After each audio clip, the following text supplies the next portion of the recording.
Their names read like a who's who of the world's elite. Heads of state and officials at soccer's governing body FIFA, netted in a massive leak of alleged shell companies in the tropical tax haven of Panama. 11.5 million files on 214,000 companies from the archives of the law firm Mossack Fonseca were obtained by a German newspaper.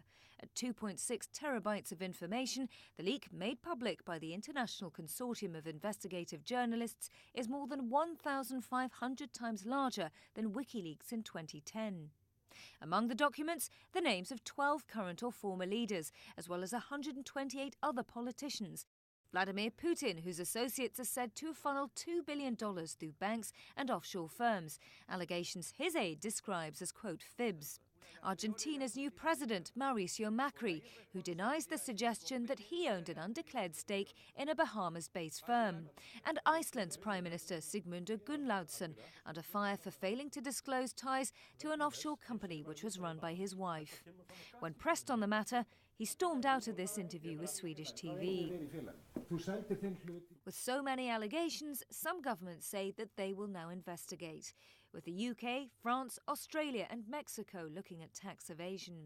I think it's hugely significant. I think it's going to have impact for months and possibly years to come. And hopefully it will cause governments, particularly the United States and the UK, to sort of reassess how they deal with these offshore secrecy zones. Also in the spotlight, FIFA dismissing allegations of links between a member of its independent ethics committee and 3 men already indicted on corruption charges by US authorities. Setting up an offshore firm is relatively easy and entirely legal. There are some legitimate reasons for doing so, especially in the case of international businesses and families that operate across many different tax jurisdictions. But it's the secret nature of these shell companies that has raised concerns about tax evasion and other criminal activities.